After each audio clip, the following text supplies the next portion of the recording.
So I don't remember how these became a tradition in our family, but we have always had Pizzelles at Christmas. So what you're going to need is sugar, flour, vanilla, baking powder, butter, and 3 eggs. And this. I stole this from my mother's, but this is a Pizzelle iron. This wasn't the first one she's had, and as she said, it's not her favorite because you've really got to make sure you get it oiled or it sticks. But my grandmother and my great-grandmother evidently always made these, so I grew up, of course, eating these. And we just do basic vanilla. So we're going to start with cracking the eggs. And it calls for 3.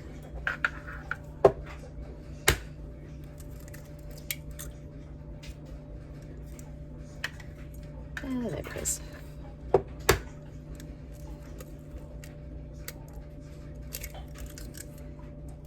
Alright. And you're going to add your sugar, which I already have measured, which is 3/4 of a cup.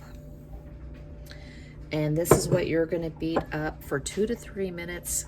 You want this to be very light and fluffy. I'm just going to use my attachment on my Bamex rather than get out my mixer.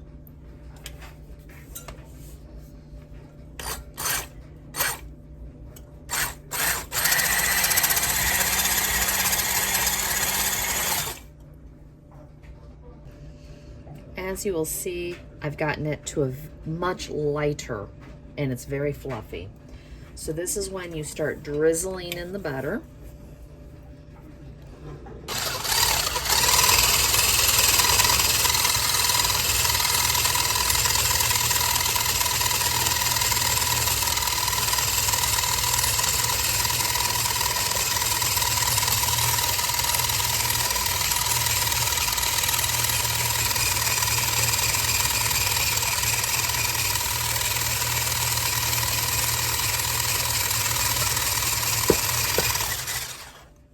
And that was an entire stick of butter. And I'm gonna let this go for another minute, and then we're gonna add the vanilla.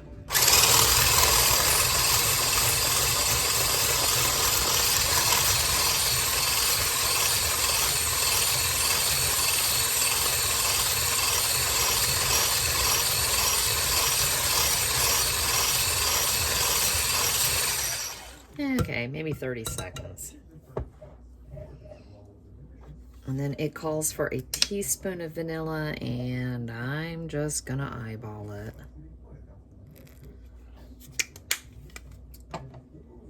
Gonna get this incorporated, and then this is where we're gonna fold in the flour. And I already measured out the flour, which was 1 3/4 cups, and then 2 teaspoons of baking powder.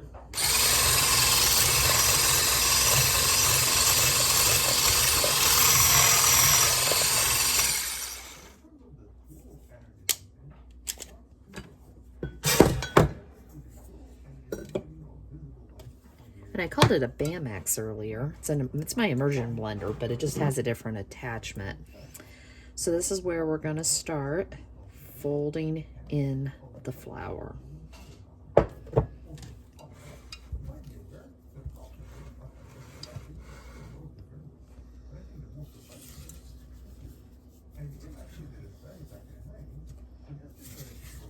As I said, I don't know where this came from, but this is just what we've always made.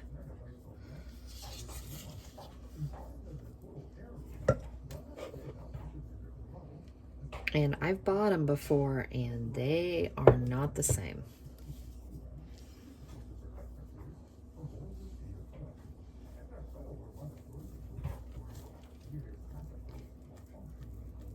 The other thing my mom makes, because this is my dad's favorite, is he loves shortbread.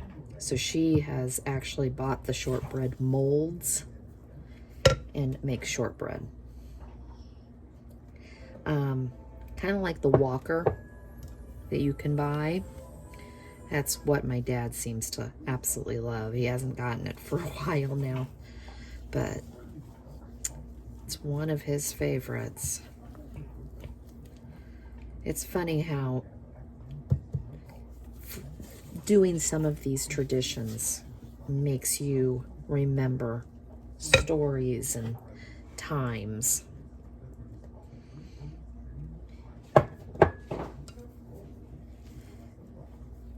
I don't know if any of my boys will know how to make any of these cookies.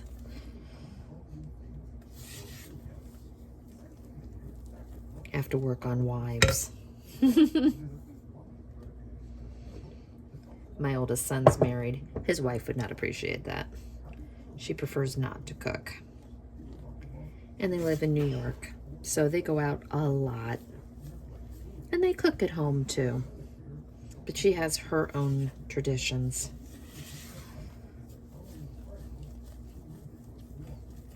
All right.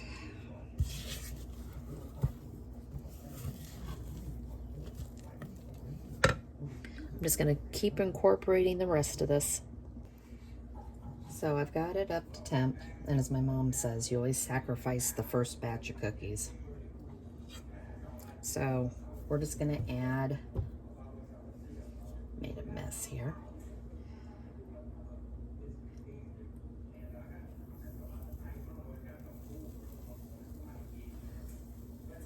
Now this is a smaller one. The other one we used to have made just 2. And that one I know we used, I think, the 1.5 inch cookie scoop. But this is smaller.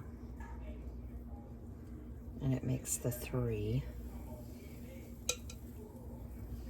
And you carefully put this press down because you're wanting it to squish evenly. And it'll switch, you can't see it. It switched to red. You might be able to see it from ready to baking. And you just let it sit. And you can dial it. I've got it set at 3. These aren't that pretty, but this was the first ones. And as I said, my mom always says, we sacrificed the first batch. So I didn't even show it to you. That one actually looks halfway decent. This is what this one looked like. So it's always like the joke. You go around and you clean them up. They do end up looking better, but you sacrifice the first couple. They're just a very pretty cookie. And they only take a minute or 2 with the press. And these are ready to go. See if I made another mess. Nope, but I'm a little short. And we always use, I'm gonna probably turn this up, I think is what I'm gonna do. I'm gonna turn it up just a little bit. They're cooked, but I like them a little bit browner. I've got a cookie sheet with a wire rack over here. And that one's a little small. But you get the hang of it as you go. Okay, I'm gonna turn it up to 4. Sorry, I'm just gonna use my hands. This is how I was raised to do it. Just don't burn yourself. It's like a curling iron.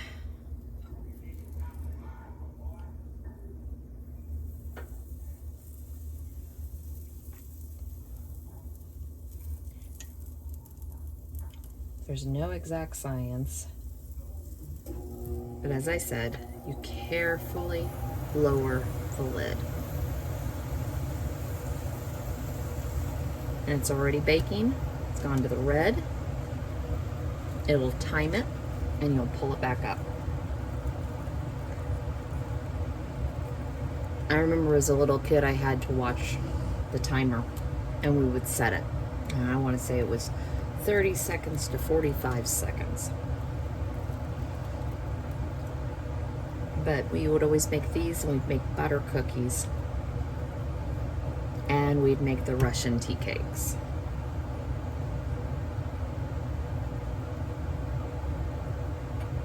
So to me, this means Christmas. We're getting there. We're getting there. Well, there's the next batch. These look a lot better.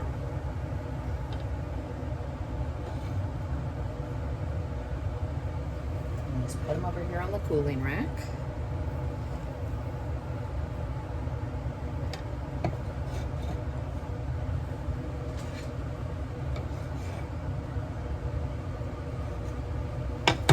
So I think that is what will do it. So I'm going to put it right in the middle. It's like I said, it's trial and error because I've not used this press before.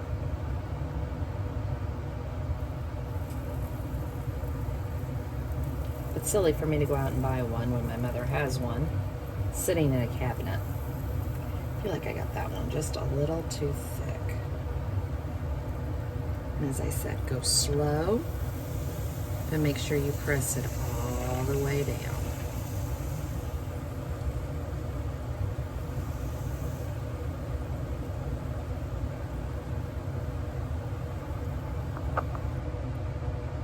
And there we go again.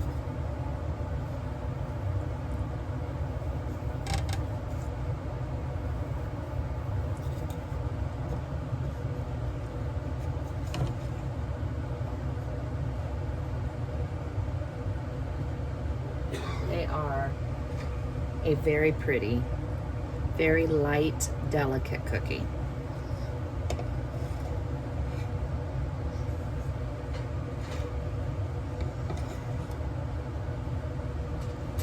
The other thing you can do is there's tons of recipes out there. You can make them with chocolate, anise, all different things. I'm not a fan of licorice, so I do not care for the anise.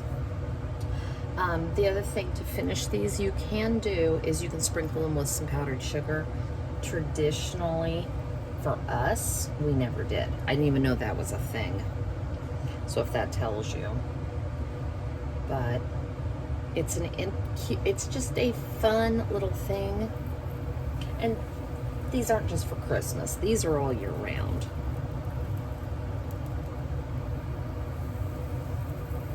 And as I always say, I have no clue where this family tradition came from.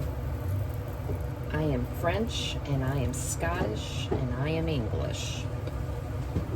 So, no Italian that I know of.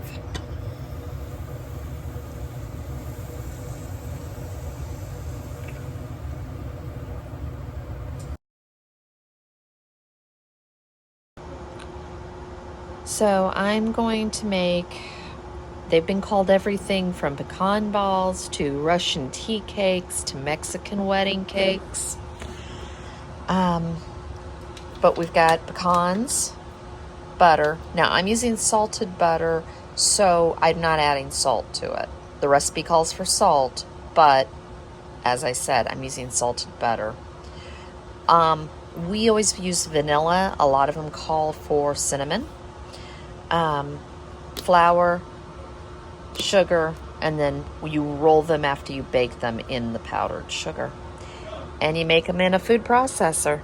So I'll get everything together and show you how we do these.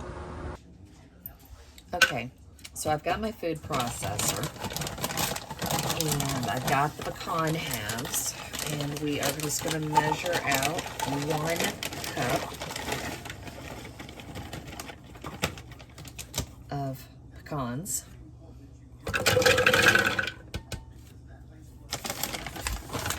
And then we're going to measure out 1 cup of flour. So I'm going to put it in with a spoon, and then I'm going to go over the top of it and level it out. You definitely don't want to pack these cookies.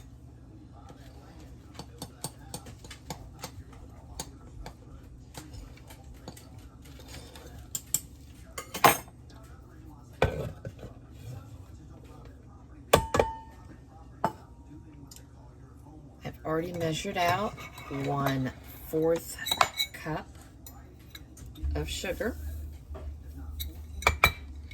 And this is where you would put the cinnamon if you're doing them with cinnamon, or you would also add the salt if I wasn't going to do salted butter. So remember how to do your food processor, because God knows everyone's different. And what you're going to do is you're going to pulse this until you get a really nice sandy texture.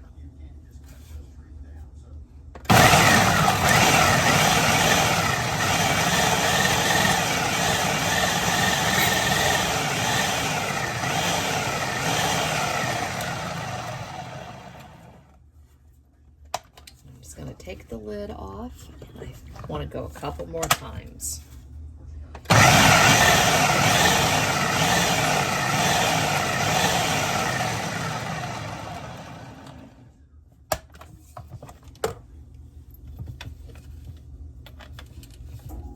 You're wanting, see, some of the nuts are still a little bit big. You're wanting this to be so that when you take a bite, it just breaks apart.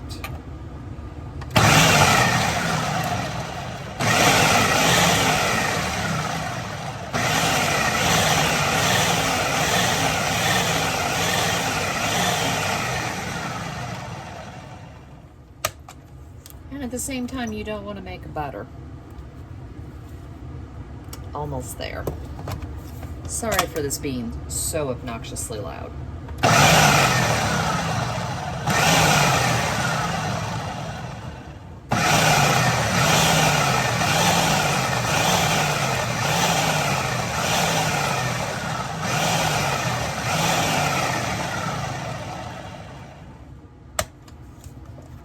Okay, yep,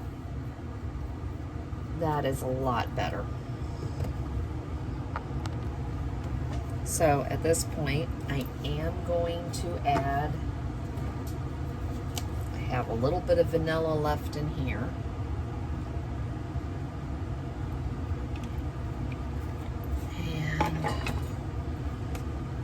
And of course, forgot, as always, to do what I needed to do, which was take the lid off.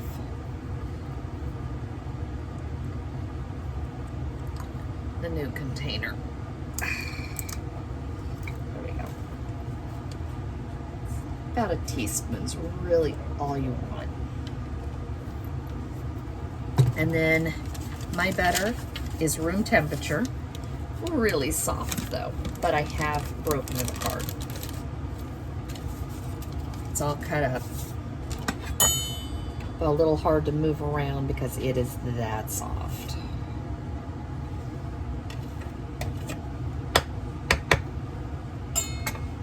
And then you'll just pulse this until the dough forms. So I pulsed it until I have a dough that now I can work with.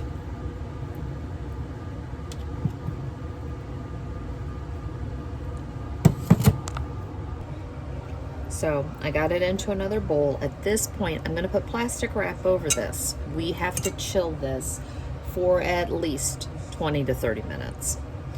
That way the butter can not solidify, but reforming, make it so that the cookies will hold the ball shape when they bake versus kind of smushing down and spreading out.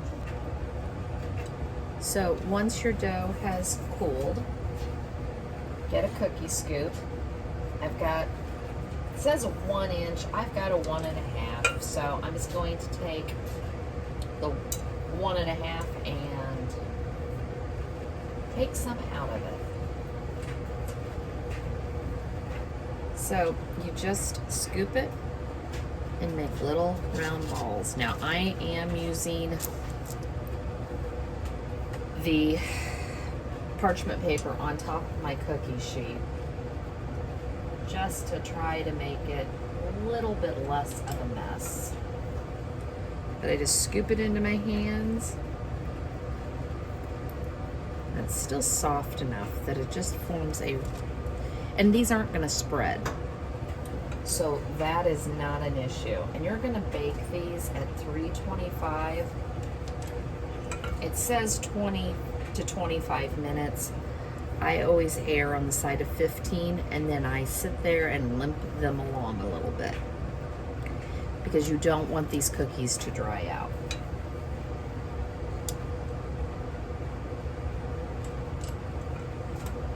So I'm just going to sit here and roll all the rest and get my sheet completely done.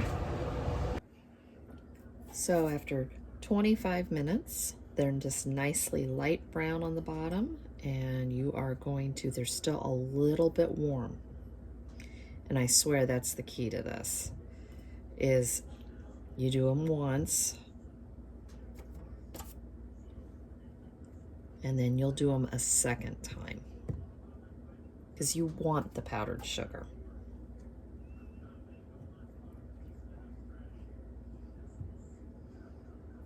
But they make such a pretty cookie.